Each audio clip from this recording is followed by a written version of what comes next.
Gentlemen, the following contest is scheduled for one fall. Introducing first the host, straight from After the Slam podcast, Bodacious Albert. After the slam, where the real ones stand, we talk dreams, defeats, and the master plan.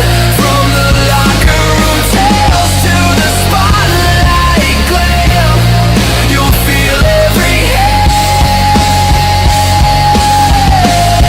This is after the slam. This is after the slam. Body slam gear.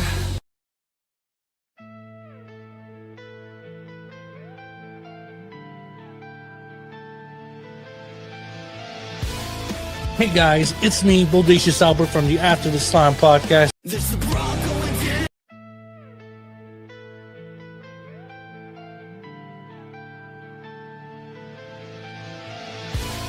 Hey guys, it's me, Bodacious Albert from the After the Slam podcast, and today we are announcing big news. For the first time in After the Slam history, we are going to do our first raffle giveaway. After the Slam podcast and the DWE, we're giving away our first championship belt. It's easy to enter. All you gotta do is scan that QR code and pay $15 to enter the raffle. And guess what? It's simple. If every $15 you put in, it's an extra raffle and a better spot for you to win. And what am I talking about? We are giving away the classic Intercontinental Championship.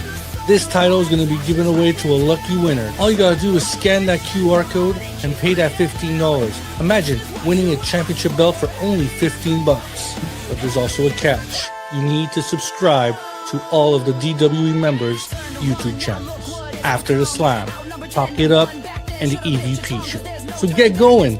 Get a chance to win an IC championship belt.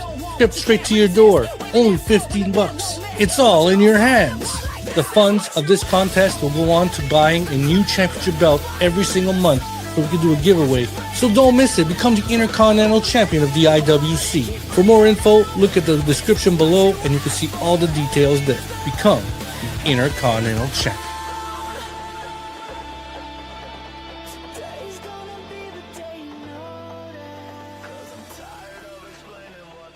This is Bronco and Jim. This is Bronco and Jim. You're telling me you're starting a wrestling company in Montreal, Quebec, Canada without Bodacious Albert from After the Slam podcast? I don't think so.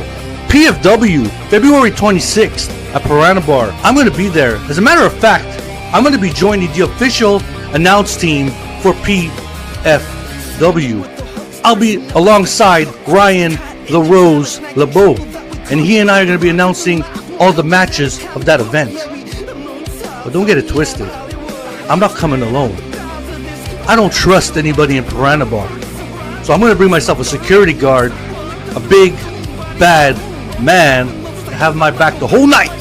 I don't even trust Ryan LeBeau. So, I'm going to be there, announcing the show, making it valuable for the whole audience. Bodacious Albert's going to be there from After the Slam. So don't miss it. February 26th, yours truly is going to be there. Piranha Bar, PFW, here it comes.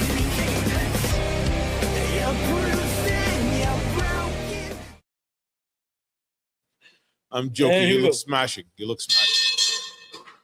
Welcome everyone to After the Slam episode 31. I am finally here Here. at the Torture Chamber Pro Wrestling Dojo Dojo. live and in color.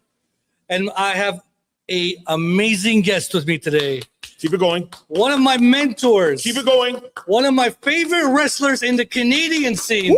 Woo! Ladies and gentlemen, the Mastodon, Mastodon. Dru Me. Onyx. Yes. All the way live. Thank you for having me. Episode 31. Yes, sir. We are live and in Wow. color. Wow. All the way live. Thanks for that intro. I'm going to let you do my intro when I do my matches. I'm going to kick out the announcer, the person inside the ring, and I'm going to have you say that. Listen, if you hire me tomorrow, I sign the contract right now. You are hired today. Why wait till tomorrow? Let's do it. Oh, Drew. let's do this. Honestly, Drew, thank you very much for having me here at your beautiful gym. I love this. I've watched you Jesus for a long time. I get compared to him. I know the similarities, but we're not the same person. No. No. But you look better looking than him. Mastodon. God, he said it, not me. I got to get through the pearly gates. Go on. Okay, but I've been following you, sir, All right. for quite some time. Yes, sir. I've admired your work ethic. I've admired everything you've done in pro wrestling, from the students you teach, and as well as the wrestlers and pro wrestlers, that we see on television today. Yep. So I got to give you a round of applause, sir, because this is an honor for me to have, just to be in your wrestling school and in your wrestling ring doing this with you. So thank you very much. I appreciate that. The sentiments, that's very nice. Thank you. It comes from the heart. But, today I am so honored to have you. I want to talk about Dru Onyx. Okay. I want to know the roots. I want to know the little Dru Onyx growing up to becoming the mastodon and the coach, the teacher, the mentor of all your students today. I want to know when and how you started watching pro wrestling. That's chapters of infinite volumes of information, but I'm going to try to condense it so that way everybody can get entertained through this podcast. So yes, sir. I've been a fan of pro wrestling ever since I was 6 years old. How I started to become a fan was as a kid, I started to get comic books, and the first series of comic books I ever had was the Justice League, and they had an array of different superheroes with capes and tall boots and doing fantastical things. And when I watched wrestling for the first time, I found that a lot of the wrestlers, emulated what the superheroes were doing. There was good guys, there was bad guys, there was people with masks, people coming in with capes and all that stuff. And I was enthralled. You know what I mean? I just saw that, and I was like, this is violent fantasy that I can get with, and it told a story. So it was almost like a cliffhanger. Every week I would have to come and see what happened with my favorite wrestlers. And I was watching, George Cannon had a TV show. I think it was called Maritime Wrestling. And the Destroyer, Dick Bears, was there. Yes. There was a Jamaican wrestler that was there. I think his name was, what was it? Something Angel, Great Angel or whatever. But he was high flying. He had like wrestling abilities like Dark Angel. That was the gentleman's name. And and there was another local wrestler from Canada, Big Mac. And these were, from Caribbean descent and stuff like that. So I was able to attach, people who looked like me doing the stuff that I love. And then a little bit later, I'm from Barbados. I was born in Barbados, and there's a big Barbadian community here in Montreal, and we would have get-togethers and go to picnics and go to trips together as a collective. And I was there one time, and there was a big-built brother with a shaved head and beard. I don't know if I emulated it years later because of him. His name was Del Skinner, and I was with my father, and I just saw him, and he was there talking to these two girls, and I'm like, Dad, who's that? And he's like, oh, he's a wrestler. And before he could finish the word wrestler, I was already running to Mr. Skinner, Del Skinner. And the first thing out of my mouth is wrestling real? And this guy looked at me, and I must have been like maybe 8 or 9. And he said, let me ask you something. Who would I have more loyalty to? The person who pays me or the person who asks me that question? Sure. And I'm like, the person who pays you. Yeah. And he's like, right. I'm like, is it fake still? You know what I mean? But, he was the first wrestler that I saw. And then years later, I saw Big Mac. I was in Toronto. My parents were on a trip when we were lost or something. We were asking for directions.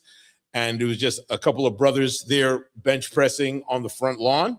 And my father stopped the car, rolled down the window, and he's like, trying to ask for direction. I'm like, you're Big Mac. And he's like, yeah. And my father's like, behave yourself. And I'm going crazy in the back. So, and what was crazy is years later, I got to meet him. But then I was always running into wrestlers in some capacity. Another time we were in Washington. Once again, the Barbadian community was going on for different trips and stuff like that. So we're in Washington, and we're at the hotel, and I'm going up to the hotel, and the elevator comes down, and the doors open. I don't know who the two wrestlers were, but Bobby the Brain Heenan was there. And he's in the elevator, and he's there fixing his tie and his suit, and they all walked out like mafia members. And I was like, oh my God. So just watching wrestling. And then I was watching the wrestling that was here, international wrestling with Rick Martel, Yes, Tom sir. Sink, Gito Brito, Dino Bravo, Steve Strong. Hold on, there was a whole bunch. Tonga Kid was there. Carpentier. The Carpentier. Well, I think he was at the end, but it was the Rougeaus also. Abdullah the Butcher would come in. The Garvins would come in. Yeah. The Road Warriors would come in.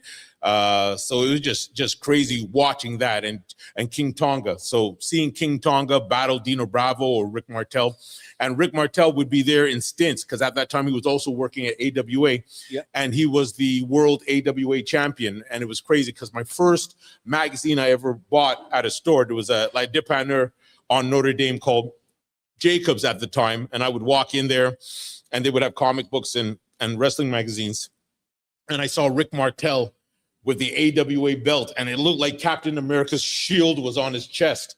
And I was like, I didn't even know who he was. I didn't even see him wrestle at that time, but I just saw this big, massive superhero belt on him, and I'm like, that's it. So, and then WWE would be, on Saturdays, so you'd watch it on Saturdays before you went out.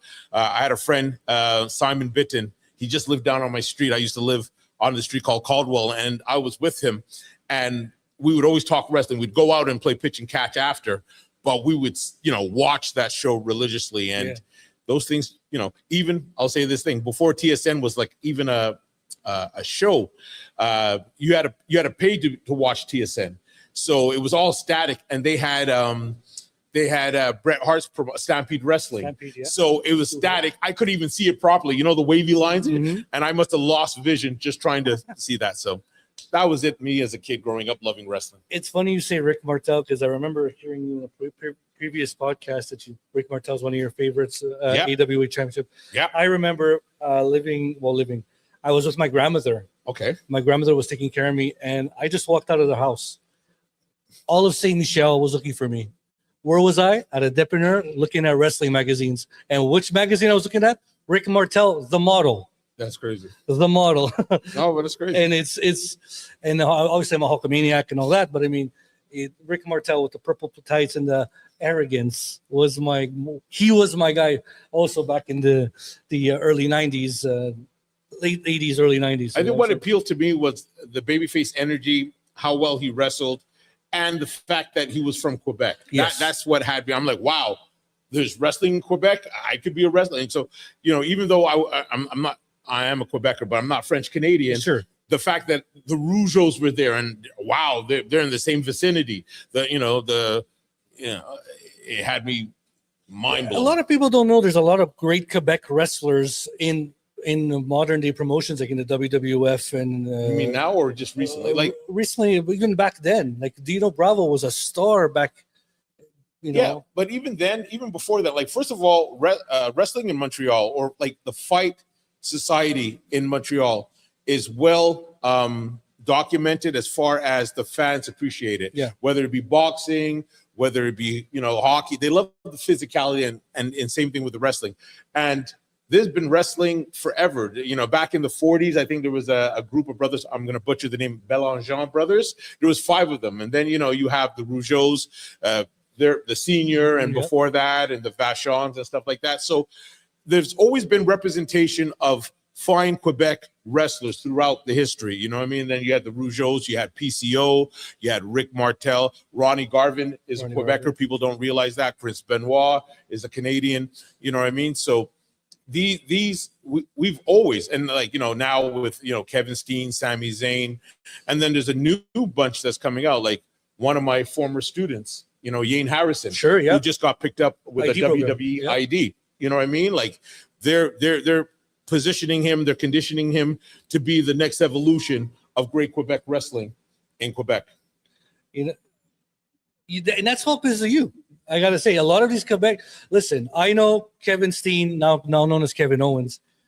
If it wasn't for Dru Onyx in the torture chamber, you don't agree. I know you don't agree to it, but he did come here for 3 months to train with you to get ready for that tryout. Yeah, and he did well, and because of you did it, anyways. No, but that's cool. But I always say, like, it doesn't matter how much I teach or how much I I want to invoke wisdom. If the person is not a willing participant to receive that information or willing to work, it's never going to work. Sure. So with him, it was easy. Like, he was so humble, totally opposite. Like, I don't mean to blow his cover, but he's really a good person and hardworking. And I've said it before in other podcasts.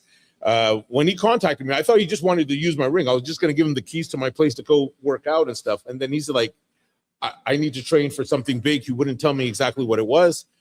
And I said, okay. And he's like, but I want to train with the beginners. I want to train. And he did hundreds of push-ups and squats and worked out, you know what I mean? And I thought it was just amazing. So, like, he's giving me accolades and praise, and I appreciate it.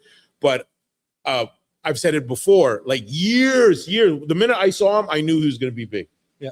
You know what I mean? So I'm happy for him. And right now, currently, he's dealing with an injury. Yeah. I wish him soon. I wish him a healthy recovery so he can get back in the ring and does what he does great.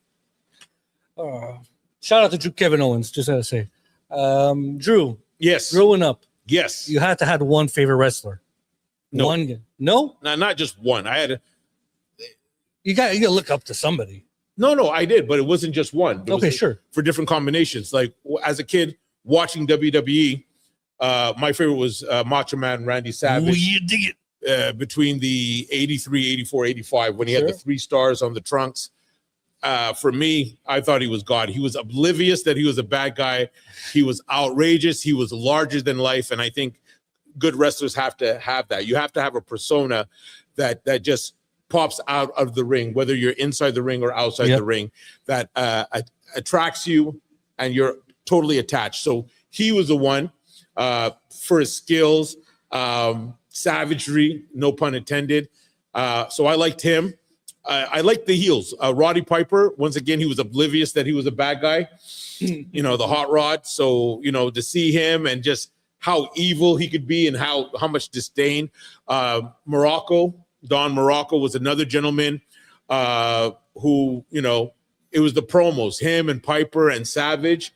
They had the most outlandish promos and the confidence, When you're a good guy, you're confident. When you're a bad guy, you're arrogant. And they were both. And Bret Hart, when he was a heel, when he was a bad guy with the Hart Foundation, I just thought he was like the coolest wrestler. He just looked cool.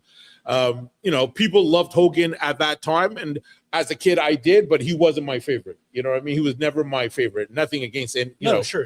But those were the guys. I always loved the technical rule breakers and the rule breakers who did not know that they're rule breakers. And the greatest heels are the ones who don't think they're heels. That is absolutely right. And that's something like you. You don't think you're a heel, but you're a damn heel. I have no idea what you're talking about. And then a little bit later, when I was in my early teens, Catcher Cezanne had NWA wrestling. Sure, yeah. So when I got a chance to watch NWA wrestling, Ric Flair. So Ric Flair was the end all. How he conducted himself as a professional, always in suits, very articulate. One thing I learned very quickly, and I took from him, was if you smash your opponents, if you tear them down and you tell them how shit they are and how they're not good, why would anybody see it? The whole idea is you want the attraction. You want people to come and see. Yep. You have to sell the fight. So he would always big up how great his opponent is, but you're gonna have to pay money to see if they can beat him, and they couldn't because he was the best. So he was reminiscent of all the great heavyweight boxers like Joe Louis, Ali. As far as they would travel the world, that's what appealed to me, that he went all over the world to defend a world title. I never understood somebody saying I have a world championship, like especially on the indies. What drives me nuts is they have a world championship and they don't go outside the world to defend it, but they love the moniker of world. I never understood that. And that's something I want to bring up to you now. All right. Is I know you Quebec wrestling have a big career. Yeah. And there's something I noticed from you. Yeah. Is the championships that you earn and win in this squared circle, you go around the world and defend them. Yeah. Especially the British Commonwealth championship that you created. Yeah. So I didn't create it. I did not create it. The creation, it was between Ernie Todd and Andre Baker, who were two promoters. Andre Baker was the British promoter in NWA UK Hammerlock. And Ernie Todd was the president at the time of NWA, and his promotion was in Winnipeg. And the thing was, the NWA at times could be very political because there's a board of directors who decide who becomes champions. And for those who don't know about the NWA, is a banner where a bunch of different promotions all work together under the NWA banner and share information, share talent, and stuff like that. So anyways, the World Heavyweight Championship wasn't something that they could have access to as far as the champion going there to make defenses and storylines. And especially at that point, because TNA bought the licensing rights for the World Tag Team and the World titles. So the NWA did not have a championship at that time. So they decided that they would have a belt that could be traded back and forth that would have that world that world feeling. So they created the British Commonwealth Championship. There was never an original belt for it. In fact, it was between Spider, who was the wrestler for Ernie Todd, and Fergal Devitt, which was Finn Balor. They fought in Florida at one of the anniversary shows, and there wasn't even a physical belt. So they had to use an old Florida heavyweight champion and NWA Florida Championship. And you don't get to see the title. You just So they didn't have the title. So when it was decided that that Andre Baker wanted me to become the British Commonwealth Championship, I decided that I wanted to design belts. I'm a big belt mark as far as the historical significance, how they look, how they're defended and stuff. So I designed that belt and the NWA Canadian Tag Team titles and a few other titles even outside of my promotion. But at that particular time, what I did was I took a variation of the World Class Heavyweight Championship, and I did something that no one was doing then, but everyone does now.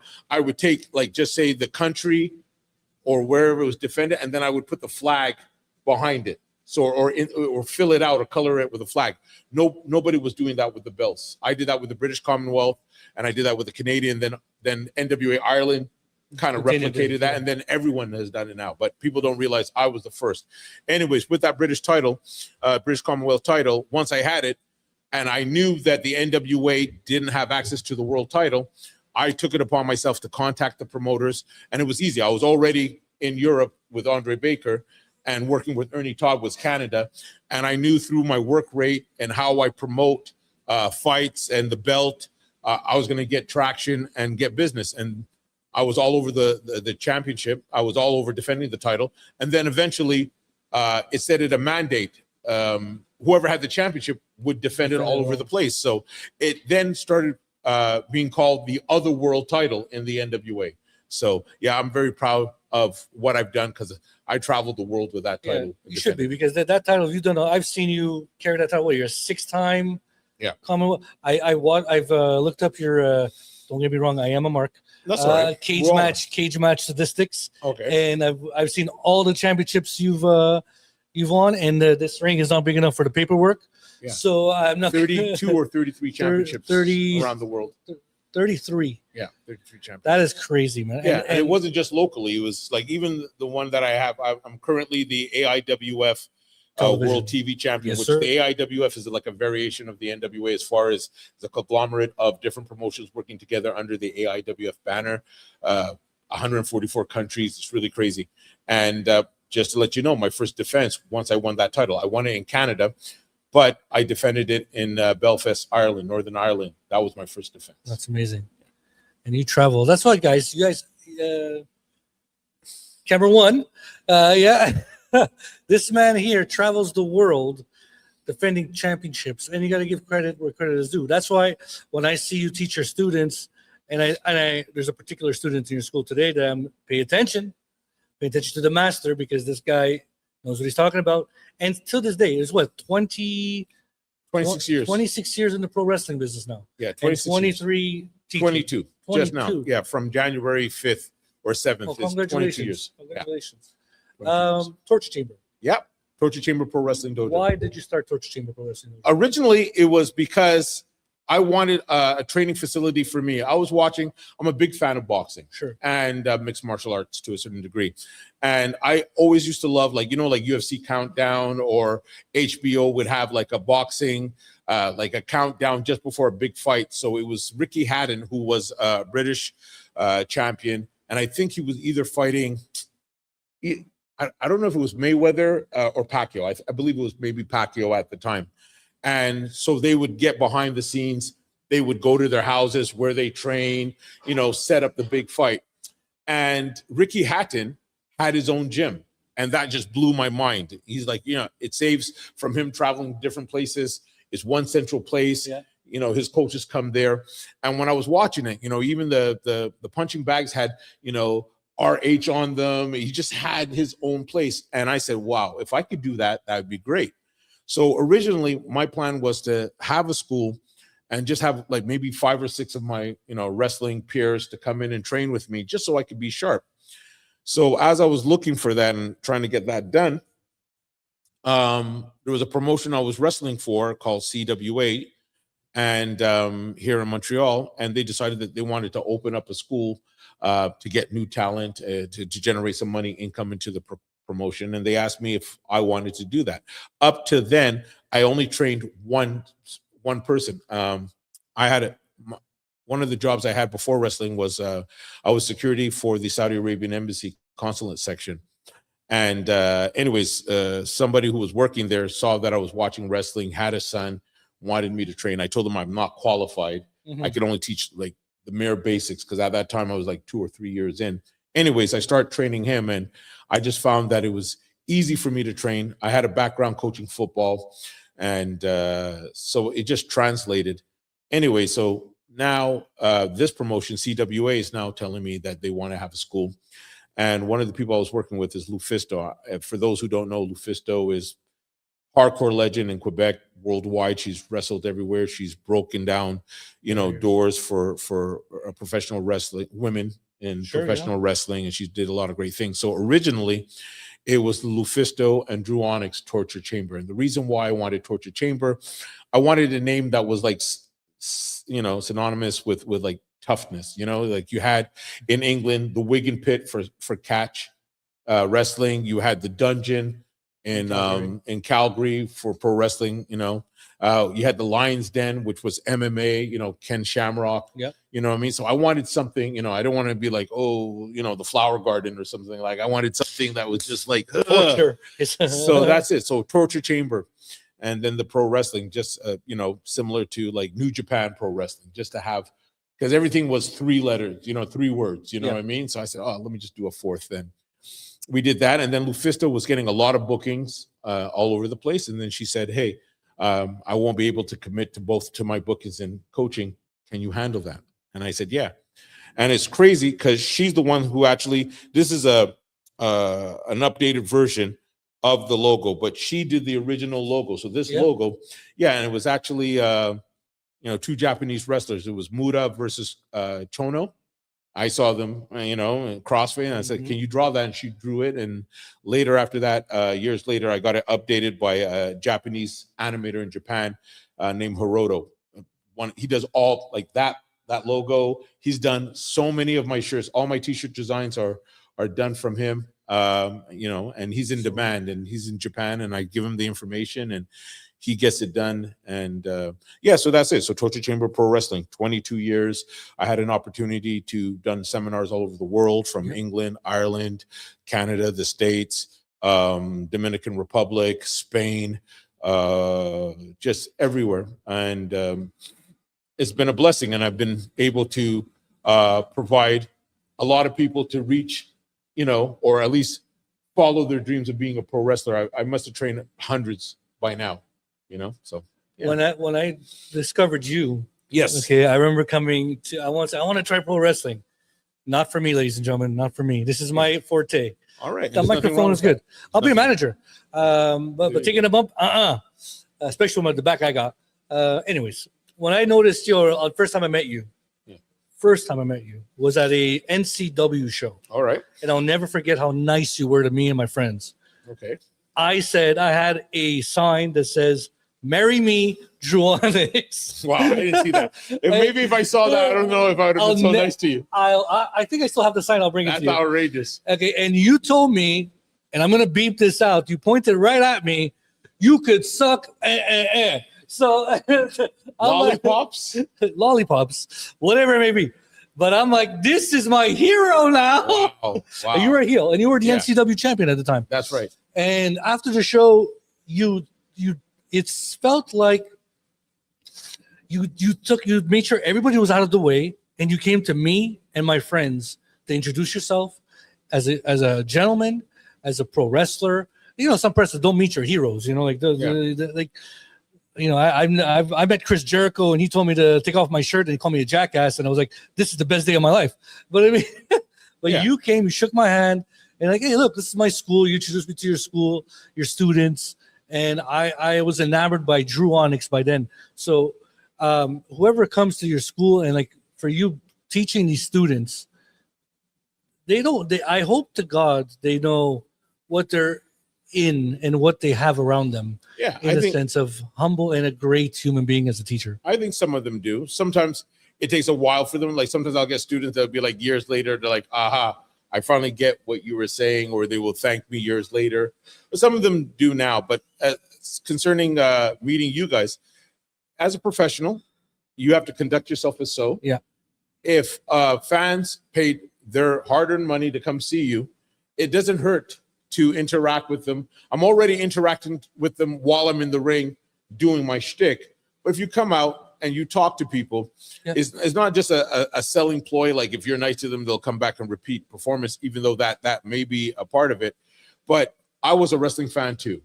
And I would have loved if my favorite heel or my favorite babyface wrestler would have interacted with me in some kind of capacity after the show.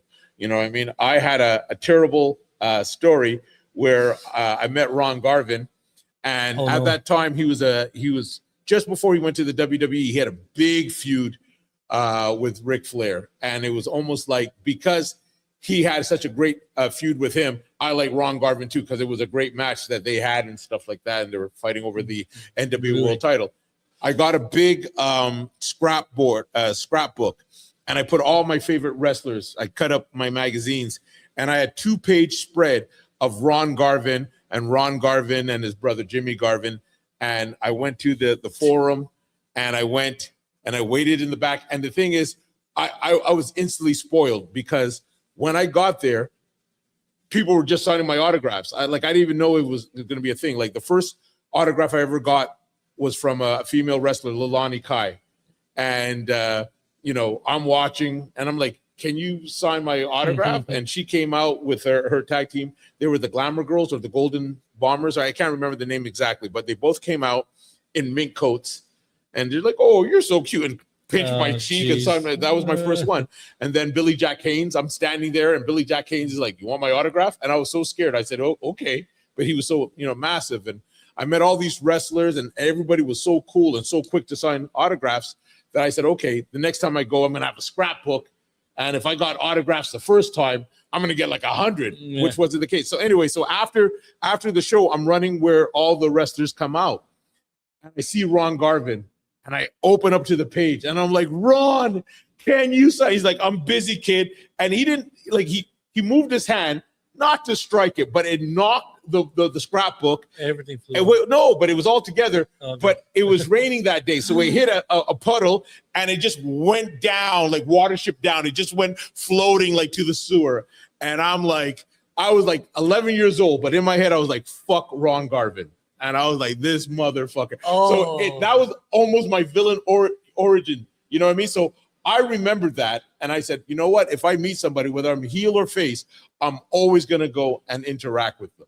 You know what I mean? I'm always going to, one cool fan story was I was in Ottawa wrestling.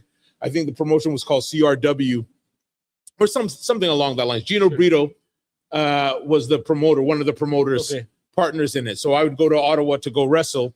And after my match, I'm walking, and I have, these elbow pads. And this kid is like, Dru, can I have your elbow pad?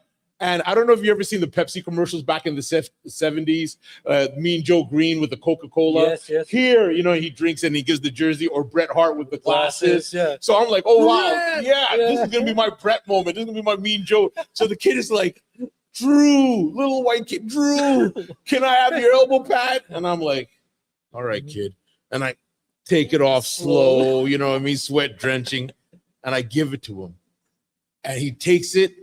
And he looks at it and he says, can I have the other one too? I try to grab he ran away into the crowd. So interacting with the fans are fun because it's something that they're going to remember forever. Yeah. Or it might instigate something. They might become a pro wrestler because of that, or continuing the passion of wrestling. So I always try to make sure. Another time as Soa Amin, I'm somewhere in Quebec. Yeah, and those who don't know, Soa Amin is another alter ego that I have, and we can talk about that after. But yes, sir. I scared the shit out of this little girl, and I didn't realize it. So I'm in the crowd doing my thing, playing like a savage. I'm finished. I'm in the locker room getting changed, and this mother comes and very nicely knocks on the door, and she's like, "Hey, can I talk to you?" And I'm like, "Oh, okay, what's that?" You scared the shit out of my daughter. She's over there crying in the corner. Can you do something? She doesn't even want to get in the car. She's just distraught. And I felt so bad. So I told her to come and she didn't want to come. And I had to bribe her with a t-shirt. So I gave her a t-shirt. I gave her an 8x10. I took a picture with her, because I think it's very important that, you got to keep the character, but at the same time, there's a human aspect to the people. You don't know. People don't realize how they affect the people who come to the shows. Yeah. And I see firsthand because, like I said, sometimes people forget how they were as fans. So I just try to make sure that every time I see somebody, I try to give them a little bit of my essence, so it's something that they can keep. So I do want to bring up Soa Amin here. Yeah. Soa Amin is your alter ego. Yeah. It's your alter persona. But you got to give that little girl that you scared the living craps out of her. Yeah. You got to give her where credit is due because that is the son of Abdullah The Butcher. Yeah. Now, if you guys don't know who Abdullah The Butcher is, he was one sadistic son of a gun. Okay, so he had a fork and he used to stab his opponents in Japan mostly, and FMW, I believe he wrestled there as well. Puerto Rico. I discovered Abdullah The Butcher getting electrocuted in WCW. Yeah, but that Mick Foley. Yeah, yeah. But talk to us about portraying Abdullah The Butcher. Okay, well, at first I didn't want to because he wasn't really one of my favorite wrestlers, and when I used to watch him or Brody, I couldn't appreciate the brawling aspect. I do now. It's an art form. Stan Hansen, all those brawlers. Vader, yeah. But at that time, I'm like, okay, he comes in, he stabs people, he doesn't even get in the ring. He's very scary to look at. And I'm like, whatever. But every time I would interact with an old school wrestling veteran like Carl LeDuc's father, Paul LeDuc, or not Bret Hart, the oldest one. Bruce Hart. Nope, Smith Hart. Smith is the oldest. Yes. Anyways, so Smith, him, anybody from the old school, they're like, oh, you remind me of a young Abdullah the Butcher. And I didn't know if that was a compliment or not. So I was like, shit. So when I had an opportunity to have my first tour to go to England, because I met Eddie Guerrero and at Monsters Gym in the West Island years ago before a WWE event. And I don't want to bother these wrestlers because, you got 50 fans. They're working out and stuff, yeah. So I waited till he was finished and he was about to leave. And I said, Eddie, I'm a pro wrestler. I want to get my name out. How would I be able to do it? I kind of want to follow like Mick Foley's path where he wrestled all over the world and made a name and stuff like that. And he said, well, this is the best time to do it because of the internet. Yeah. And, you should send out your stuff like a CV and just don't take no as an answer, and said some really, sound advice. And I thanked him. And so I started doing that because NWA UK Hammerlock was a place. First of all, I always wanted to wrestle in England. That was a bucket list. Check. What? Check. Yeah, checked. So the promoter, Andre Baker, I was in contact with him and he said, hey, you know who you look like? I said, yeah, Abdullah the Butcher. He goes, yeah, I was like, well, but in my head, he goes, do you have his gear? And now at that point, I just barely had Dru Onyx gear, which was like a modified football tights and wrestling shoes. I didn't have like gear as of yet. I was in the process of forming of who I was as a wrestler and my look. But I told him, yeah, I do. He's like, okay, I'll book you. So I get off the phone and I'm like, oh shit, like where am I gonna get the boots? Where am I gonna? Because I had to be I'm a student of the game, so I had to make sure I did a variation of him that would be representative. So I went to my bootmaker Gus, who does all the boots in Quebec, and he's done a few WWE guys, Sami Zayn, Kevin Owens. He's done Shawn Michaels boots. He's he's the best, the absolute best. Anyways, I was going there, and as I'm walking down the stairs to ask him, in the window is these curled-toed boots, like these genie shoes, and I'm like, what are the chances that that's what I'm going to ask him? And it's right there. And I never noticed them before. So I'm like, yo, what's with that? He goes, oh, I made those for some Cirque du Soleil performer. And I said, well, can you hook me up? So we did that. And then I knew a friend, his wife was a designer, and they made my first baggy Sabu pants. Yeah, Sabu pants. And that was it. And then I went down there and I caused chaos. My first show was in Kent, England, and 500 people. It was sold out, and they wanted me as a good guy, and I couldn't understand that. I'm like, how am I going to be a good guy? Well, I was siding. It was in England. I was siding with a British native against Paul Tracy from Ireland and Fergal Devitt from Ireland, and that's the first time I met Fergal. And we did a 2-week tour where the first time was a 1-week tour. Every night it was us two against those two. And I took the hot tag, and when I came in, the crowd would just blow up, and that was it. And then from there, with the Soa character, I went to Ireland, I went to states all over the place, because anytime people wanted that old school feel of like violence and chaos, they would get me. And I think I did him well. I've met Abdullah the Butcher. He endorsed me, in person, and once in an interview, somebody asked, "Hey, there's a guy in Quebec that's using the son of Abdullah." He goes, "Yeah, I know him. He's good. We got to do business. I'll take him to Japan, blah blah blah." But it never happened. Health situations and stuff like that. But yeah. I'm a big fan of the TV show Dark Side of the Ring. All right. And I've flipped the channel once, and I'm looking at the Abdullah the Butcher episode. Right. And then I see this big bald guy. I'm like, wait a minute. Yeah. I know who that is. That was me. And it's crazy because the Dark Side of the Ring, I almost didn't go.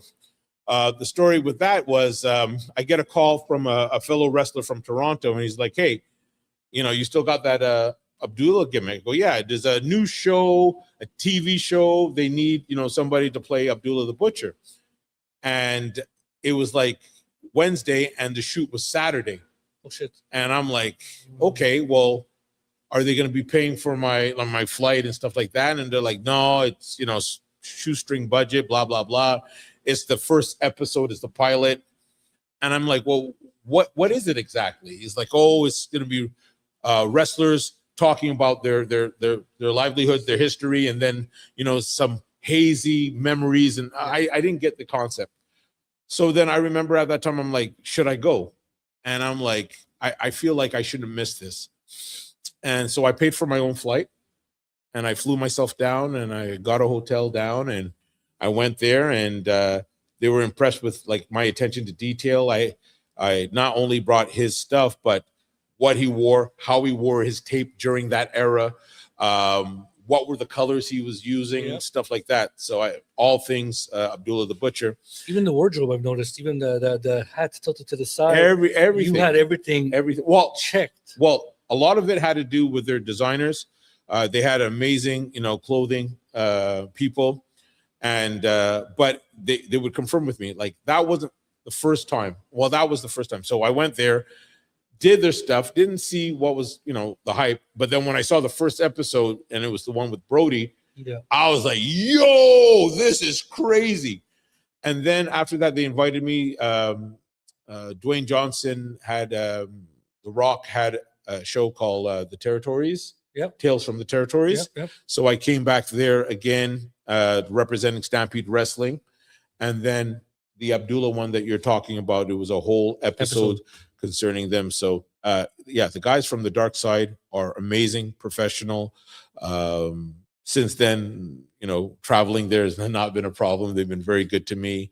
And if they ever need me in any kind of capacity, in any kind of way, I'd go there. I've had, like I said, 3 episodes in 6 seasons. So You've done, and your work on that episode, sir, was very, very good. Like everything. Even like I was seeing the shots that you were in the rain. I'm like, he must be cold. with the rain. Oh yeah, that was freezing. It was freezing. It was cold water, and it wasn't cold water. It was like cold water mixed with blood. You know what I mean? Like fake blood. And it was just, they had the tarp down, and I just had to stand there.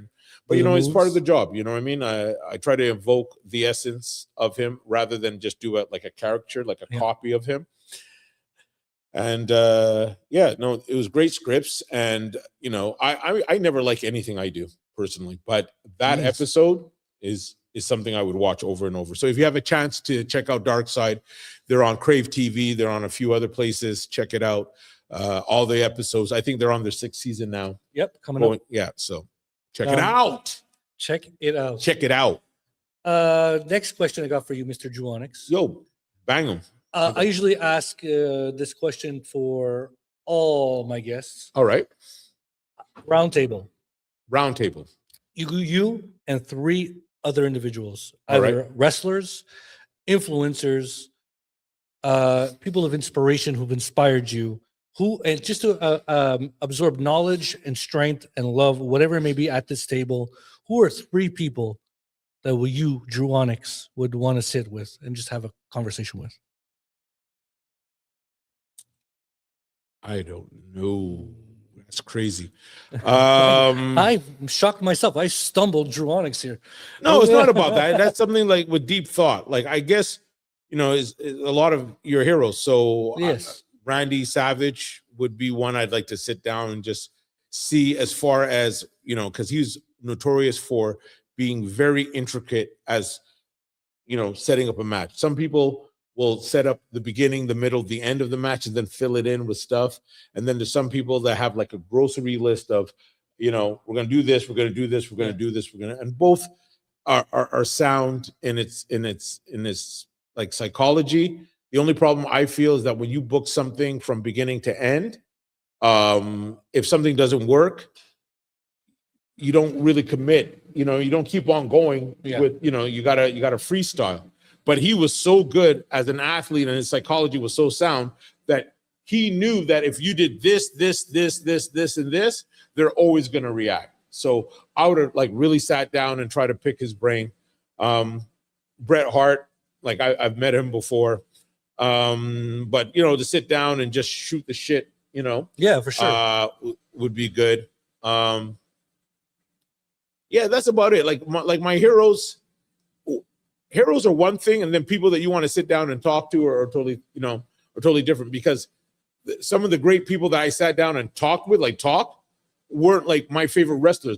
I met Smash from Demolition, and wrestling for Great North Wrestling for Hannibal's promotion. Repo Man. Well, yeah, he was Repo Man, but he was also Smash. He was also Crusher Khrushchev. Yes, sir. And I enjoyed his work, and I thought he was really good. But, just sitting down and having a great conversation with them, it was a 2-day affair.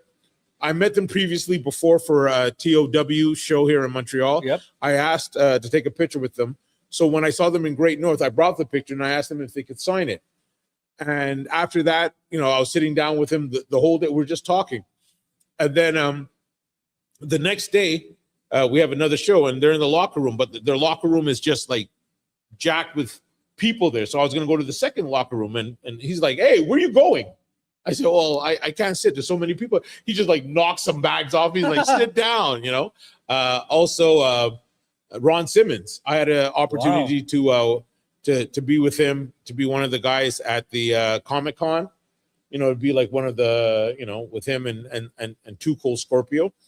And talking to Ron Simmons for 4 hours was knowledgeable, and it was just great. So it's hard to describe, because like I said, you might meet some of your heroes and then they may not have, the same thought patterns and theories and stuff like that. So right off the hand, I don't know. I really don't know who. Like I said, Savage, Brett. Yeah. Brett. I think more Brett. Brett would be the guy that I'd love to pick as mine. I always bring it up to my guests. Yeah, and I it's always a good say question. Hulk Hogan, Michael Jackson, and Stan Lee. Okay, you're talking about like of Anybody. all time. Oh, okay, that's different. So I like to talk to Jesus. I like to know what the historical Jesus would be. I would have loved to speak to Malcolm X. Okay. You know what I mean? Just his philosophies and knowing that, he's in constant danger and that he still had a message to try to uplift people. Sure. For me, it would be all historical people. I'd love to see, Alexander the Great, the guy who's taken Hannibal, who went up against Rome, Carthage, from Carthage, like historical figures who the whole world knows. There's only a few that the whole world knows throughout life. Like everyone knew who Genghis Khan was. Everybody knew who Alexander the Great was. Everybody knew who Michael Jackson was. There's some people that transcend culture, creed, color, experience. So it would be like those people, the people that can enlighten the world. Those are the people that I would love to talk to. But yeah, probably Jesus. Jesus? Yeah. What's the one question you want to ask Jesus? How'd you do it? No, I don't know. I just probably would want to be within the circumference, just to be there. around him. Muhammad Ali, I would have loved to. He's my favorite athlete of all times. You know what I mean? Because I find that when you hang around great people, it really tells you who you are. Meaning that if you can't stand to be in their light, then you're not supposed to be in there. Yeah. And if you could take the light and you can get better by just an interaction or being around them, that makes you great too. So, yeah. I liked your answers. I like that. All right, sir. Cameraman, if you want to put it up, we have a special segment I do on the show. All right. It is sponsored and presented by Capco Championship Belts. Capital Championship. So these belts are from Capital. These are from Capco. Capco. So I stand corrected. Capco Championship Belts. All right. We are going to ask Mr. Dru Onyx. I ask everybody this question. If you want to hit that commercial break, sir, if you want to hit it, hit it. Click it. Ring the bell. Give us ring. The man has come around! Ladies and gentlemen, the following contest is scheduled for one fall. Introducing first the host, straight from After the Slam podcast, Bodacious Albert. After the slam, where the real ones stand, we talk dreams, defeats, and the master plan. From the locker room tales to the spotlight glam, you'll feel every hand. This is after the slam. This is after the slam. Body slam gear. You just made the list.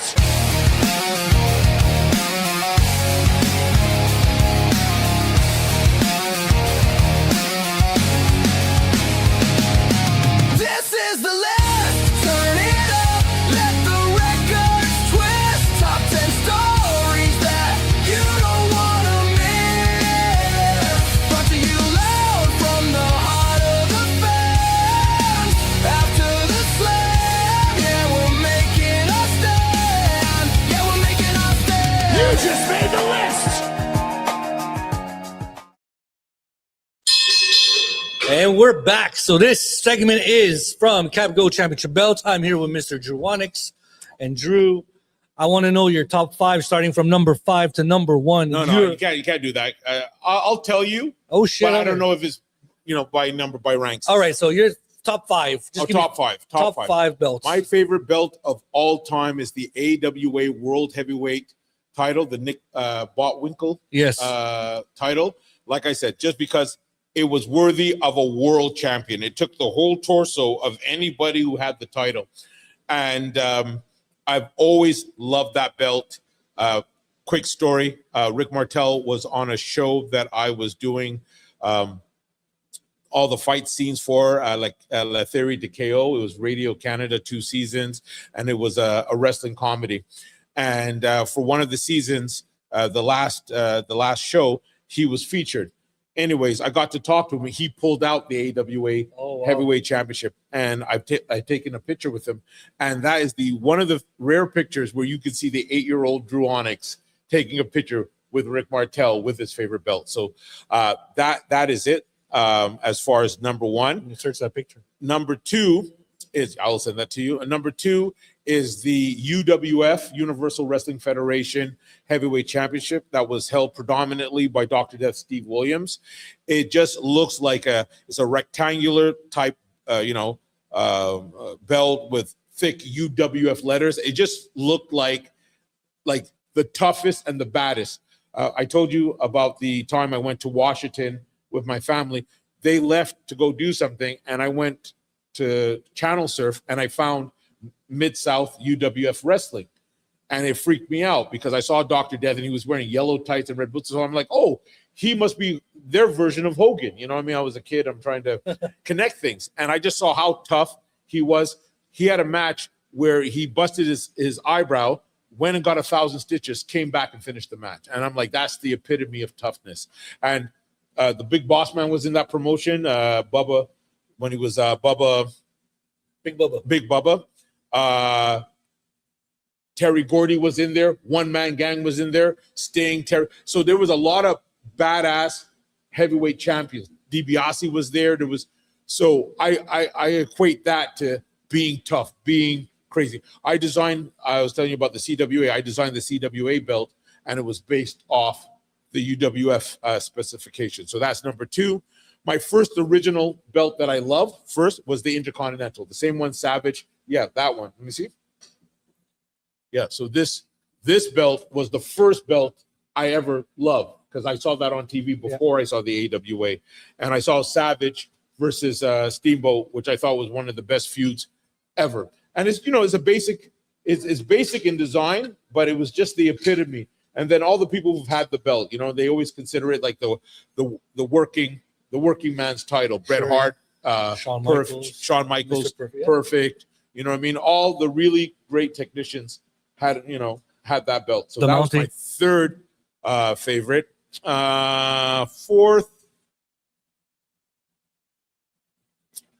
Fourth, I don't know. There was I know. I can't believe that.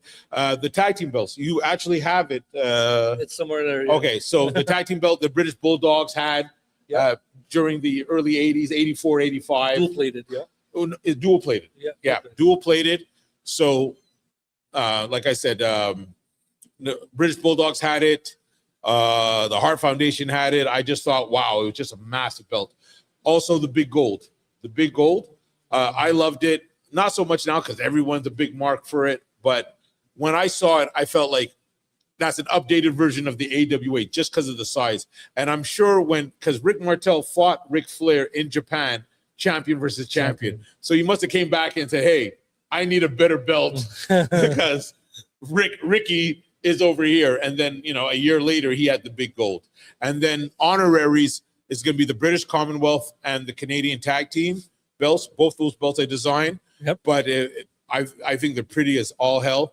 And I must have did something right because now people are getting replicas of the British Commonwealth title. It's very rare to see somebody wanting replicas of what's considered an indie title. Yep. You know what I mean? But since it has so much prestige and a lot of great people have had that belt besides me, Fergal had that belt twice. Finn Balor had it twice. Anderson from, what's his name? Machine Gun Anderson. Carl Anderson had the belt. Alex Kozlov had the belt. Some of the greats have had that belt. Adam Pearce had the. Yeah, he fought me in Quebec City. Nice. And I just said, hey, I had the belt for a while, and I just said, hey, I'm gonna drop it to you. And he's like, oh, okay. And he's the only person I ever let give me a pile driver. Oh my! But he did it, and he did it well. I didn't even have to worry about it. Adam Pearce is one of my most underrated. I can't say underrated, but one of my most appreciated wrestlers growing up when he was the NWA World Heavyweight Champion. He was a great champion, great speaker, conducted himself like a professional, sold the fight, could wrestle. Yeah, and that title wasn't even considered popular when he was even champion at that time. Yeah, and it was hard because they lost their TV coverage. You know what I mean? A lot of promotions will only use the belt to get the prestige. Like all belts, a lot of people don't realize all belts originated from the NWA title. The WWF, when it was the WWWF, when they branched off, they were part of the NWA. Vern Gagne, you know what I mean, was unhappy that he wasn't a world champion. So, you know, he decided to move away. He was part of the NWA. Like all DNA strains of all titles come from the NWA. What did TNA do when they wanted to establish themselves? They licensed the NWA title because it was automatic prestige, automatic history. In fact, the reason why I became a promoter for the NWA is because I didn't want a belt that you know, it didn't have the significance. But as soon as you put the NWA letters to it, it adds credibility. Yes, sir. It was easy to get sponsors. It was easy to generate interest because it's like word association. You know what I mean? NWA World, NWA Canadian, NWA British Commonwealth. So, yeah. So those are mine. So the AWA World, Nick Bockwinkel, the big gold NWA belt. The WWF Intercontinental, the Universal Wrestling Federation Heavyweight Championship, and what did I say? I had one more. Tag team. And yeah, the WWE 84-85 tag. And then the Commonwealth Championship as well as the Canadian tag team. Yeah. Can I get- Yeah, sorry. I have to tell you one thing. What? My favorite Canadian tag team champions, Yeah. Night Train Express. Oh yeah, they were amazing. They were amazing. Shout out to Mustafa. I just saw him on Mustafa and Stefan Paulson. And what's crazy is a generational thing. His son now Yes, is sir. now wrestling, training here to become a wrestler.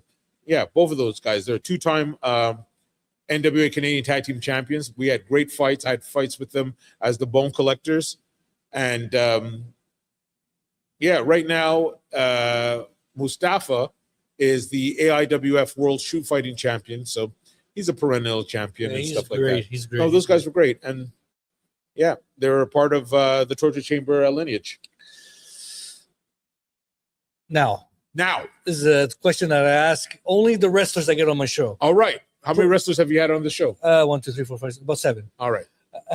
I'm allowed.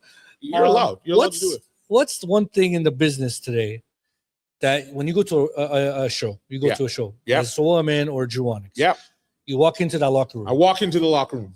What do you think? What's the difference between Dru Onyx in the locker room when you debuted and Dru Onyx today in the locker room? What do you see different in the locker room? There's more fans that wrestle. Okay. Everybody wrestles down. Okay. You know what I mean? Everybody, you know, I always used to wonder if wrestling was legit, how many people would be in it. Okay. I know I would. Yeah. You know what I mean? But it's a sports entertainment and it's theatrical violence, and I get that. I just find, you know, it comes in waves. But there was a period of time where people weren't going in the gym. People didn't look like wrestlers. They'll go on, you know what I mean, online, get some gear, and everybody was a wrestler. And I think it dilutes the product, you know what I mean? And not everyone is working hard, you know, but not to fault them, because if you have a dream and you want to do it, it's good. But then there's some people, it's like hockey. Some people want to go to the minor leagues, from the minor leagues to go to major, and some people want to play Sunday pickup.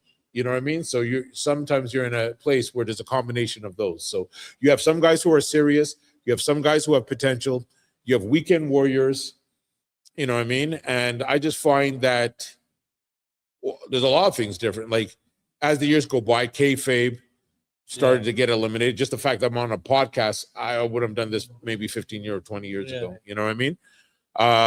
So that's it. And I don't know. But back then when I started in 99, you had to create your own waves of what you had to do. You know what I mean? You had to make your own paths. It wasn't as easy, you know, to find a school. You had to search. Now there's hundreds of schools. To get gear, you had to search. Now there's a whole bunch of gears, you know, stuff like that. So, but also what I like, because of the internet, it expands the sport and more people know about it. And I just think that if everybody would just work on their trade, ply their trade, improve the trade. Once you wrestle, that's fine. You could wrestle, But it's like if you make the Canadians, do you stop training? You stop going to the gym? You stop going for ice practice? There's a lot of people to be like, okay, now I'm wrestling. I don't have to work out. I don't have to train. I don't have to. And that's not really good because it doesn't prepare you. Because a lot of them still have these crazy dreams of going to the WWE. But I've had 6 WWE tryouts. I was a guest coach at the Performance Center. I trained at the New Japan Inoki Dojo. Yeah. That type of conduct could not survive in those environments, and they need to know that. But if no one's telling them that, how would they know? So it's a catch-22 situation. See what I'm like. A lot of the podcasts, like Undertaker has a podcast, Cody Rhodes has all these wrestler podcasts. They talk about what's the locker room like back then and what the locker room is today. Now it was tougher back then. Yeah, they're playing video games, right? I don't have a problem with that because I'd rather you play video games than snort coke. I'd rather you, not take drugs and because your body's so beat up and stuff like that. So if they're playing video games, instead of going to a club and doing some outrageousness, they're in a hotel playing video games, that's fine. I should be playing video games too. So that's not the problem. The problem is not the video games because, you're poisoning it like lack of immaturity. Like, it's not about the video games. It's just about, I find, not all, but it's like people want the end results without working hard for it. You know what I mean? Yeah. There's a reason why there's 44 feds in Quebec when I think there should be only maybe 5, 10, if that much. What happens is if you can't get into one of the major feds, what do? You create your own fed. Oh, he won't let me in. I'll go buy my own ring. I'll go buy my own gear. Oh, he won't let me in the school. I'll create my own school. Like, when I started, I knew I wasn't qualified to be a coach. Do you understand? But I had discipline of 17 years of being a football player. So I knew what structure was. I had an NFL tryout. Do you know what I mean? So I knew what competition was. So what I didn't know as far as the wisdom of pro wrestling, I could have, I showed the basic fundamentals. I told them that's what I'm capable of. But the structure of cardio, training, high impact, those things, I slowly developed. And then I went out to get information. Anytime I had an opportunity to speak to a booker or a coach or anything, I tried to go. I wasn't happy with just staying in Quebec. And I find a lot of people are willing to do that. They're like, okay, and that's okay. If you don't have any dreams or aspirations and you just want to stay in Quebec, more power to you. But you need to get out there to see how the other half lives, how other people. It's great to be a big fish in a small pond. Yeah. But can you hang with the piranhas, the sharks, the killer whales, you know what I mean? You need to know that and you need to learn. And the thing is, the more you wrestle different places, you learn different styles, different techniques, different psychology. And it's very important to increase your university level intellect in pro wrestling. You got to get your wisdom, you got to get your knowledge, you got to get better. So I think a lot of people are like, hey, I'm with my buddies, I'm with my friends, we're just wrestling, haha, and this is good. But I want dreams of going to WWE. It's not realistic. Yeah. So I just wish that certain people, when they tell me, hey, I want to be a wrestler, it's funny. The ones who want to go to WWE, there's a lot of talk. The ones who could make it to WWE, they zip their mouth. Like, once again, I'm going to bring up Yane. The minute I saw him, I told him he was a natural. I called him a blue chip. And I knew, like, where he is now, I am so not surprised. I'm not, because he's got everything. He shut his mouth. He opened his eyes. I never had to tell him anything twice. And then you could tell how serious he was. He starts going to the gym, start taking care of injuries if he had any, ask questions, worked on his promos. I had a promo class that we used to do online during COVID, and he would be there religiously. He would always up his game. He would always try to make a better version of himself. And that's what you need to do. Every 7 years, you're a different person than you were 7 years before. You know what I mean? You gain experience, you gain knowledge. And now when you take the knowledge and the experience, it becomes an application to wisdom. Those things are very important. You got to be wise. All right. It's important. And I find that if you're just going to wrestle, that's okay. But if you're serious about getting to the next level, you got to go to a school that's going to tell you how it is. You know what I mean? Like, I'm cool, but at the same time, me, I'm straight to the point. Yes, sir. And some people have soft egos and they can't take that. But I had to take that when I went to, when I went to the Inoki dojo and they told me you got to do 1,500 push-ups, 1,500 push-ups, 1,500 Hindu squats, 1,500 crunches. You got to skip for 10 minutes. You got to, you know what I mean? You had to, and then after 3 hours of practice, you had to learn rolls. I didn't learn rolls when I started. Do you understand? I didn't learn all these different variations of rolls, but I had to. You know what I mean? Because I had to compete. In my class was the crazy. I had Daniel Pewter in my class. I had Rocky Romero in my class. I had Fergal Devitt in my class. I had some monsters in my class. So you had to step up. Some people are not capable or they're not ready, and you have to, you have to be taught that. Like, luckily, I was taught through football to be competitive because I've always played competitive ball. I always played university ball. I've always been in like the higher elites. I had an NFL tryout. I played semi-pro. So I understood what discipline and being punished, you know what I mean? It's no different from anything, whether it be a martial arts discipline. I know Dom does jiu-jitsu. I'm sure he can contest, you know what I mean? You got to be dedicated. Yeah, you got to be dedicated to the fundamentals of whatever your discipline is. Yeah. And that's the only way you're going to make it. See, I remember you said 7 years. Every 7 years you change, right? Like, yeah. 7 years ago, I put on that T-shirt. Yeah. And I tried to become a pro wrestler. Yeah. Didn't work out for me. All right. But the love and passion for it is always there. That's it. It will always be there. Yeah. I'm involved in it. I commentate. Yep. I manage. I do all that. But it's something that I've learned from you, Drew. Sir, okay. I'm going to call you sir in this sentence. All right. You can call me whatever you want. Just pay me. Okay, Nash. Yeah. Wait, Nash is like that? Oh, shit. Is he like that? Kevin Nash, yeah, you're going to pay me how much? I'm like, never mind. Delete. Control Alt Delete. No, I would do this for free. No, I know. But I'm still learning today. Yeah. Even though I'm not in your class every day. Yeah. I'm still learning today patience. I have patience? No. I have to learn patience. Okay. Cool. And calmness. And what? Calmness. Calmness, yeah. I'm very nervous. Yeah. Always. Yeah. And I've always, it's funny because even at work, I'm nervous. And why do I have your voice telling me to calm down? That's the thing. No, but because the thing is, like, that's infectious. What energy is infectious? Yeah. Low vibration is infectious. You know what I mean? If you're high vibrational when you move, like if you walk into a room and you start smiling, some people are going to start smiling and they'll be like, yo, what's going on? You know what I mean? So you got to try to conduct yourself. And it's hard because life will try to beat you down. But the whole idea is, whenever you're anxious, you got to figure out why are you anxious. A lot of people are anxious because of fears that are the unknown. A lot of times when you're scared of something, it hasn't even happened yet. Nope. It's one thing if you see the tiger and he's about to bite your arm off. That's one thing. Yeah. But you waiting for the tiger is going to drive you crazy. So it's the same thing. It's like it's a level of calmness. And it's a level of like self-love, man. When you love yourself, you're going to go out of your way to try to be the best version of yourself. You know what I mean? And that's a challenge in life.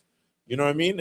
Every day I don't wake up, sometimes I wake up choosing violence, but I know that's not beneficial for me. I know that I have to come here no matter how I feel. If I'm sick, I'm not feeling well, whatever, I got to provide instruction for these students. They have to look at me and see through my examples how I do stuff. That's why, I'm a little bit hard on the vets because the vets have to set the precedents, for the rookies, and that's it. And it all starts with me. So, calm down.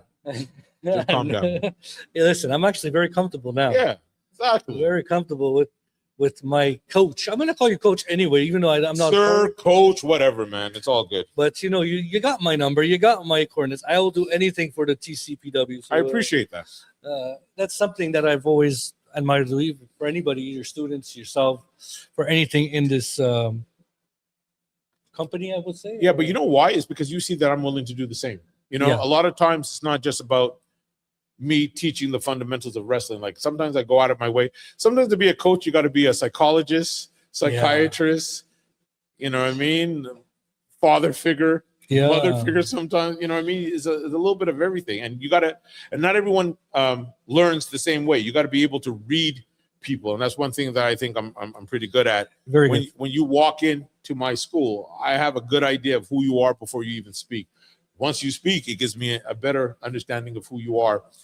And then you ask some questions, so then you could figure out how would be the best way to fulfill the dreams of this person. Because a lot of people have dreams of wrestling.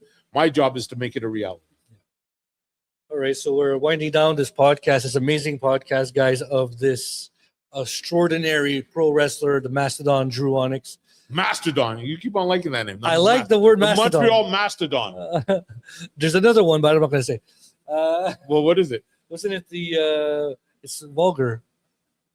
You say something vulgar. I don't want to say. In one of your promos. Punch, kick, talk shit? No, something with something else. I don't know. I've said like 1,000 promos. I'm not going to remember the OnlyFans edition. Like, I'm not going to remember that. I'm not going to go there. All right. Well, you brought it up. Now people are going to be like, whoa, what's he talking about? Anyway. Do your own research, okay? Wow. Obviously, you did. Yeah. Last couple questions I got for you. Yo, give me as many questions you got. You've been at the Performance Center. Yep. You've seen people. You've helped train. You've seen people go into NXT. Yep. And then into the main roster. Yeah. Brianna Brandy. I went to Dominican Republic to train with her to get her ready for her second WWE tryout, and she nailed it. Sydney Akeem. He was another gentleman who came here, got the basic fundamentals. Yep. Went there and killed it and did well. Reggie. Yeah, Reggie was there for about 5 years. And then he was released. He didn't get fired. And he came back and he did one of our shows. We have a big show that we do every year, Pandemonium. Yes, sir. Pandemonium 4 is going to be around the corner. And he was the main event with one of my oldest graduates. And when I mean oldest, no, I'm not talking about age. He's been with me since 2007, Paulo Triassi. Yes, sir. He had a stellar year last year. Last year, he was an AIWF international champion, and he was also our Torture Chamber British Commonwealth champion. And he was in the main event there, sold out venue, and good show from top to bottom. Not being biased, it's a fact. You can check it out on YouTube. No, I've seen it. And what's also good about Paulo is that he's been with me, like I said, for more than 17 years. Yeah, 17 years. And talking about defending titles, he was the Commonwealth Cruiserweight champion, and he went to the States, defended the title, went to Ireland, defended the title. So he was the first person with that particular title to defend it in the Commonwealth outside of Canada. Yeah. So yeah, he's on to big things, working hard, and I'm looking forward to the next evolution of where he's going.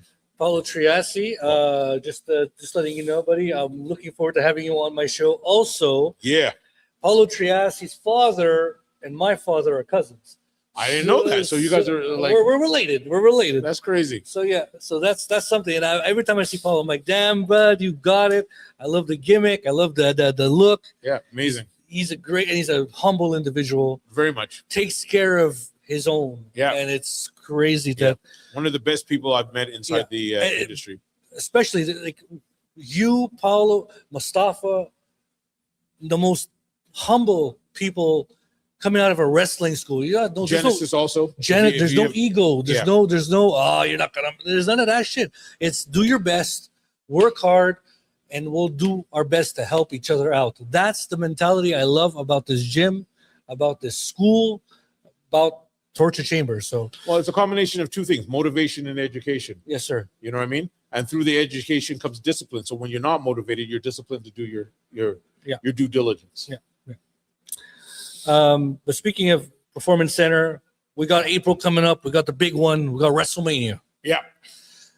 Now, if Dru Onyx was sitting in that Unreal's table with Paul Levesque and all that, let's just say, all right, you have to book a WrestleMania main event. Yeah. It could be any of your students. It could be you. It could be anybody in the locker room in the WWE or AEW. Who would Dru Onyx book as a main event, caliber main event in today's modern wrestling? Well, I think it's going to be years in the making, and only because hopefully one person will still be wrestling and the other one's going to get to that level. But I think, once again, I'm name dropping him, Yane Harrison versus Randy Orton. And I'll tell you why, because Randy Orton is one of Yane's favorite wrestlers. And if you saw a few months back on TV, Orton gave him the RKO, which is crazy. It's like me getting the figure 4 by Ric Flair or the elbow from Macho Man. So if he's able to get into the WWE and be within that window, that's a storyline in itself. Got a trash can by Jacob Fatu too. Yeah. Or I got these two kids that are really crazy here at the school. Loic Bouchard and Buddy Roberts. Buddy Jacobs, not Buddy Roberts. Yeah. Buddy Roberts is from the Freebirds. Buddy Jacobs. And the minute they got here, they're best friends. They've been high school friends, and they remind me of Sami Zayn and Kevin Owens as far as how they are as friends and how they came up together and stuff like that. So I think that would be crazy if in 5 or 10 years, if the stars were aligned, that those two got to fight those two in a tag team match for a championship. I think that would be nuts. Then there's a few other students that I have, but it'll be a lot easier for me to do the booking if I get hired. So let me get hired first. Okay, so who would Dru Onyx want to fight? Who would I want to fight? There's nobody. I like, my goals right now are so. It's not even grandiose. It's crazy, but they never were. And I think maybe that was a problem that I had. Had I had the same, like some of these kids, they have like fantastic. I want to do this. I want to do that. My bucket list was go to Japan, go to England, and win an NWA title. Those were the only three. Now, my bucket list is to work, work in a major promotion behind the scenes. That's the game plan. That's the movements. You know what I mean?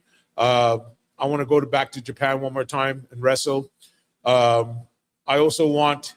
I'm currently the AIWF cruiserweight. Not cruiserweight. Television. Television, not cruiserweight yet.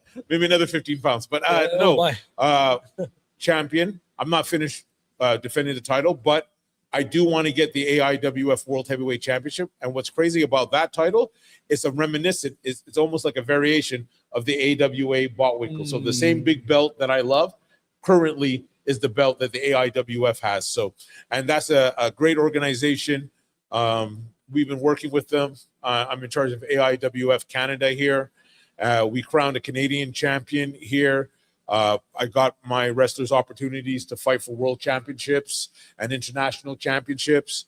And, we're going to have the AIWF women's champion come down here and defend against one of my girls. So it's a really great group of promotions that's given opportunities. So I still got a lot of work that I want to do with them behind the scenes. I had a chance to work as an agent for Maple Leaf Wrestling when they came down to Montreal. I had an agent, a match, and that was a cool experience. Getting to work with the people there behind the scenes. So, there's a lot on the horizons. The school is doing well. We're always looking for new applicants. We got a lot of people that are signing up, that want to sign up. So if you guys are serious about being a pro wrestler, come. We have people who've traveled from Belgium to be here, from France. We got a whole small French army here now. And, we have people all over the world coming here to want to be trained here. So, there must be a reason. And we've given people opportunities to get tryouts. We had a few from the school that had tryouts. We had some people outside of our school that I was able to provide tryouts for. Yep. And we're just going to keep that going until the wheels fall off. It's I'm going to put your description and all your information in the description below into this video. Hell yeah. But also, Dru, this might be a question you might not want to answer, but I've always wondered when. All right. So if it's a bad answer, I'm going to punch you. Okay. All right, shoot. Bad question. When do you think Dru Onyx will hang them up? I don't know. Every 4 years I say I'm gonna, but then I find something that's gonna, that turns me on. Yeah. So right now I'm motivated. Like, I'm in the best shape of my life. You look amazing. You look amazing. The heaviest I've been was 380 pounds.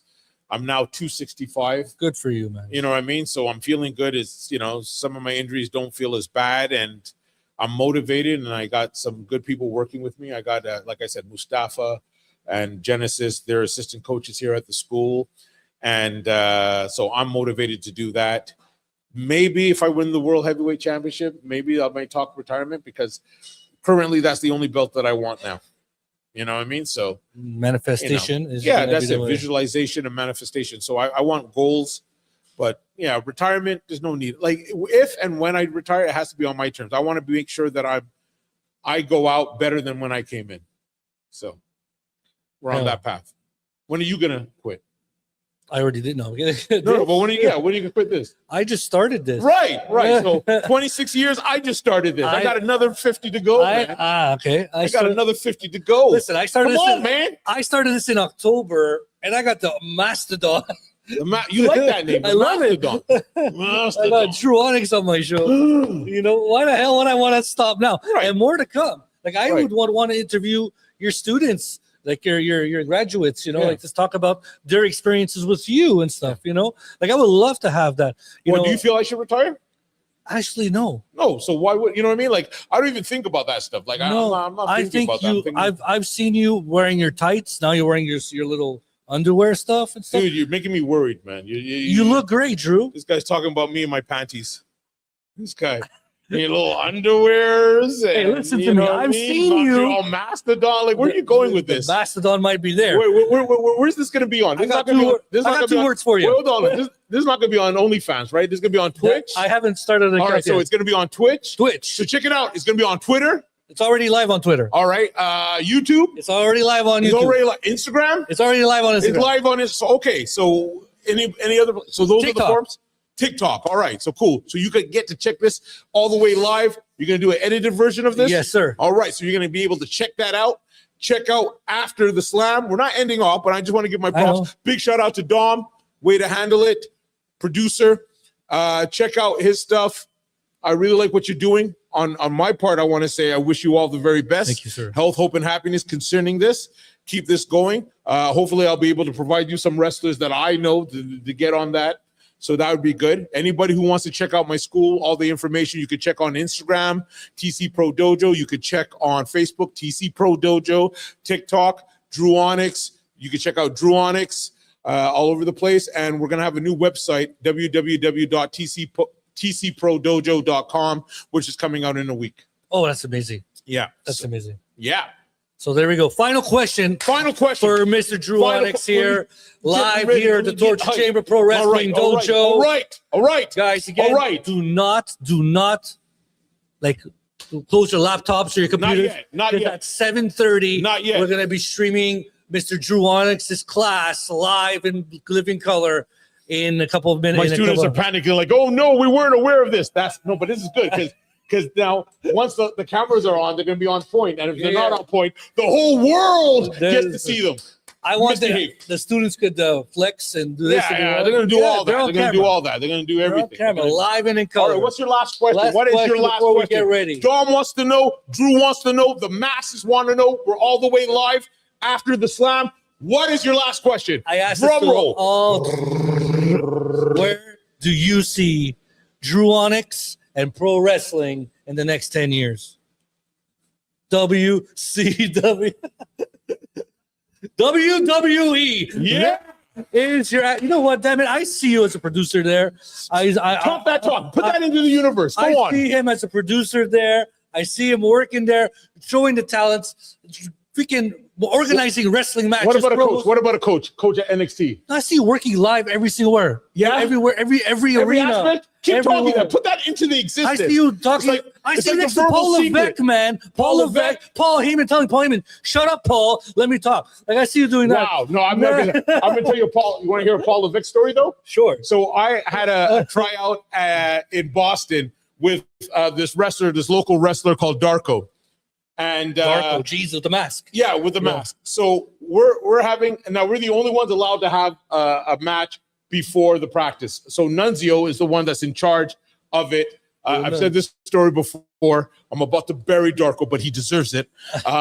So he's like, okay, so I'm wrestling this one guy, and they're like, no. Pat Patterson, who was alive at the time, God bless him, he's like, because they told me, okay, I have to fight this wrestler, but I can't do anything because he's working on TV that day. So it was just like very vanilla wrestling. And then Pat Patterson comes in, he goes, no, you got to let Drew go off. He can do injiguris. I can't do them now, but he can do leapfrogs. He can do a whole bunch of stuff. You got to unleash him. So they're like, okay, well, do we have somebody? So they bring out Darko. So in my head, I'm like, yo, it's over. Me and Darko, we've had 5-star matches. We know each other. We traveled together, blah, blah, blah, blah. So anyways, horrible Horrible match. Horrible. Oh, no. It was diarrhea. It was just bad. It was just miscommunication. He dropped me, all kinds of nonsense. And as he dropped me for a sidewalk slam, I'm on my back, upside down looking, and I see Triple H, and Triple H is just shaking his head. He's like, oh my God. And I'm like, this is crazy. So I lose it on Darko, and I said, the next day, we got to kill it. Like, I don't care, or I'm going to kill you in your sleep in the hotel. Like, this is it. We have to. I was mad. I couldn't go to sleep that night because that should have been the easiest way to sign to the WWE, and we botched it. And it was my fault because I should have took control. I let him lead when I knew I should have been the one to lead. You know what I mean? I didn't factor in how nervous he might be. Do you understand? So the next night, totally different. Like, it was so bad, the match. What's his name? Terrible. No, it was terrible. Who's that dude in La Resistance? Sylvain Grenier. So we traveled together to go down there. Sylvain Grenier shitted on us. He's like, you guys look like some amateur bullshit fucking church-going wrestlers. It was just bad. He just beat me. Pat Patterson is like hiding behind the stands. He doesn't know us. It was just terrible. And I'm like, I haven't received criticism like this since I was 8 years old, and I was just mad. And that's why I say, like, no matter who you are as a man or a woman, you got to humble yourself to get criticism, because he was right. It was just horrible. And I'm like, I can't remember a bad match I had. So anyway, so the next day I'm like, oh, so we're on all cylinders. We're just doing this, drop kicks, this, that, hip tosses, enziguri, leapfrogs. I'm busting a leapfrog. I'm doing everything. Then all of a sudden, Pat Patterson shows up. Sylvain Grenier is like, that's my boys. I knew they had it in them, blah, blah, blah. Booker T's running down the aisle because he heard that these two monsters are just tearing it up. So we finish it. So we get out, and now we're feeling good. I'm like, yeah, this is how it was. Goldust came up to us, and he said, hey, you know what? I haven't seen a good match with like guys trying out in a while. The cameraman, his name was Stewart. He said, hey, that was phenomenal. He goes, you know when it's good? When all the other superstars stop what they're doing to watch that. Yeah. And then he was the first person that told me about hard cam. He's like, you need to work the hard cam. I'm like, what's a hard cam? So he showed me what a hard cam was and what to do. So I learned off that. And then Kane walked by. Now, Kane wears a mask, right? And Darko wears a mask. So Kane doesn't see Darko. He sees me before he sees Darko. So he walks by, and he's like, hey, how you doing? You know, very nice. I'm like, yeah. And so he's about to say hi to Darko, and Darko has the mask like this. And you just see Kane go, and he keeps on walking. And Darko's like, yo, did you see that? He shitted on me. I'm like, yeah, because you're wearing his gimmick. Anyways, so now I'm walking by, and Triple H motions me over. So I walk up to him. I'm like, hey, he goes, hi, I'm Paul Levesque. I'm like, sir, I definitely know who you are. I'm so-and-so, sir. It's a pleasure. He's like, you had a good tryout. Goes, yeah, yes, I did. Not like yesterday. Yesterday was the shits. And then you just see me. So yeah, that's the story. But so hopefully the next time I meet him, it won't be that. I see you there in the production room. I see you. I do. Atmosphere. Let it rain down on me. Let it bless me. All right. Camera 3, please, sir. That's how we do it? All right. Dom is good. It's a take. Thank you. This is episode 31 of After the Slam podcast. See you this Sunday. We got Larry from the RB and O podcast coming in. Stay tuned. 7:30. We're showcasing Torture Chamber Pro Wrestling Dojo. Yeah, ladies and gentlemen, that is Dru effing Onyx. Me. Oh, you just made the list.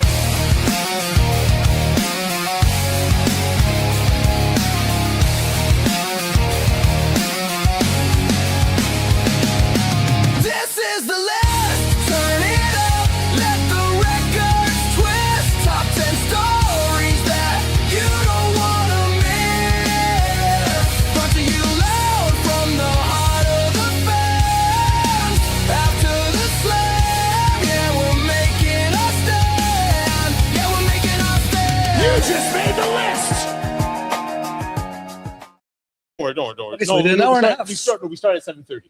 Oh, okay, so we're good. Yeah. Okay, so yeah, dude, man, calm.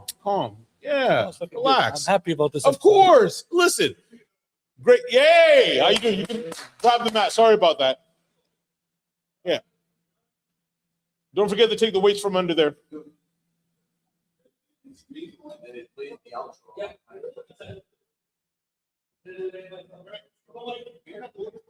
Yeah, tell me whatever pictures you need for whatever, and I'll send it. Well, I'm gonna do the editing. Yeah. I'm gonna send you a whole list. Yeah. Yeah, man.